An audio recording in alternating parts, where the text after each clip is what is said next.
Brothers in Arms. Chapter 3. The Darkness of Bishu. It was finally time for Ubuntu to move.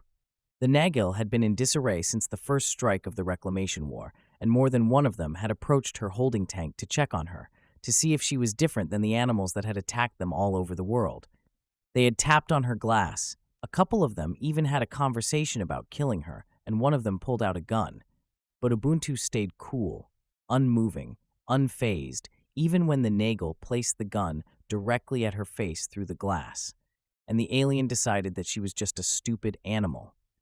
They had found her inside the agricultural genetic lab in Bishu, South Africa. She was still reeling from losing all her human friends and coworkers when the aliens, in their white suits, landed to take control of the installations. She was inside her sleeping tank when the aliens came in the lab, and they must have thought she was the lab's pet, because, after taking a look at her, they just completely ignored her. She saw them as they walked through the facility and took inventory of the bodies of her colleagues, and her bewilderment at seeing real live aliens became anger when she saw the disdain the aliens treated the bodies of her friends, how they carried them and dumped them into a pile outside the lab and set them aflame. She understood then that these aliens were enemies and that it was her duty to strike back. But how? She decided to stay put. As the aliens seemed interested in the agricultural lab, in the next weeks she saw them getting their equipment into the lab, cracking the codes on the computers, and taking on the research she had helped with. She realized that these aliens were the Nagil, the ones that had given humanity so many gifts through communication. They were hailed as friends and even saviors of humanity, but they were in reality conquerors. No, worse than that, she thought. They were colonists. The Nagil took on her research and began turning Earth's crops to something more akin to their liking. They set up a specimen lab, brought in strange alien plants and even insects into the isolated lab to which they had sent the specs for 30 years before. Ubuntu understood then the scope of their conquest. She stayed inside her tank during the day, unmoving or moving as little as possible for their benefit, and then at night she wandered the lab, went outside, ate, and wondered how to get back at the aliens. She had been given the gift of intelligence to help in working on the fields, placing markers and getting samples in places where humans couldn't reach without causing damage to the plants. She had never trained as a fighter. In one of her outings, she found other enlightened animals, mostly cats and dogs, and then she met Sengo. The springbok was South Africa's national animal, and she was in contact with others around the world. The aliens had killed almost all humans, and they were arriving in great numbers. They are colonists, Ubuntu said in the meeting. I see them setting up a lab, bringing samples, modifying crops. Every day they do something new. You see them every day? A cat asked. Where? In my lab. Ubuntu explained how she stayed in her crystal tub during the day and how she had access to the whole lab during the night. So they are used to you being around, Sengo said. They don't know how dangerous you are. I am a scientist, Ubuntu said.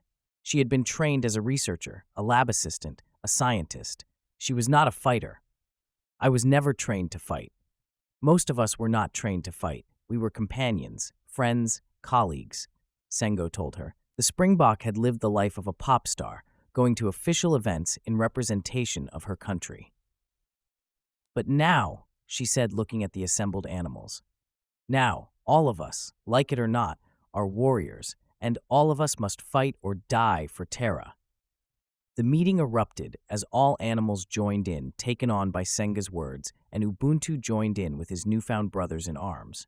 No, she thought, she had not been trained as a fighter, but she knew that she had been a killer before enlightenment, and she could be one again, even if it was against what she believed. She went back that night to the lab with plans and a team to help her infiltrate the lab and learn everything there was to know about the Nagil. She set up cameras in all labs, direct feeds to the screens, and phantom hard drives to record what the Nagil scientists were doing. But her most ambitious project was to crack and learn the invaders' language. It took her 2 years to crack the first word and understand, truly understand, what it meant. After that, her team began decoding the aliens' language. In the next 2 years, she began her own little experiments in understanding the aliens' biology and how to kill them more efficiently. Once they had cracked the language, they learned just how far their treachery had brought the Nagel. They were advanced, but not invincible. Far from it. Their powers were technology and deviousness. They had tricked Earth into killing itself, as they had done before in other 17 worlds.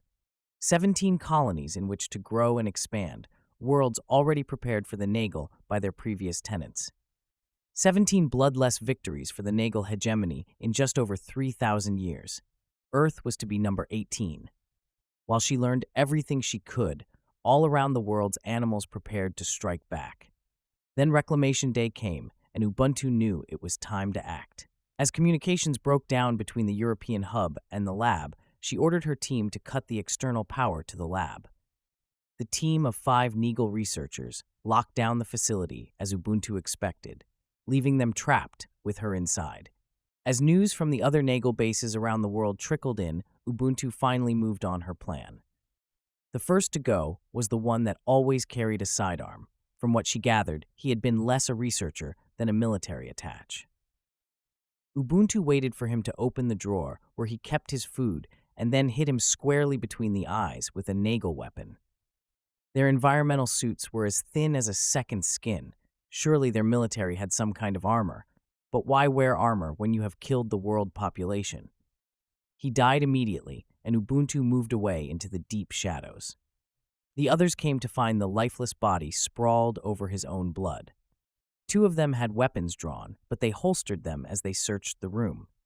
There was no one there, no enemy, and the only conclusion they would draw was that the Nagel scientist had lost his nerve and killed himself. Stupid.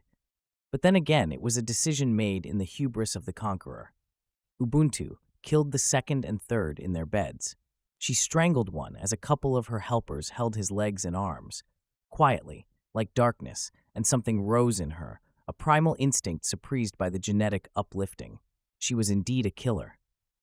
The other was louder. She woke him up with a swift bite to the neck and then hid as he tried to stand up and convulsed, dying in front of the last 2 that were just coming into the door. They found their companion grasping at its neck, bloating and wheezing and reaching out for them to help him.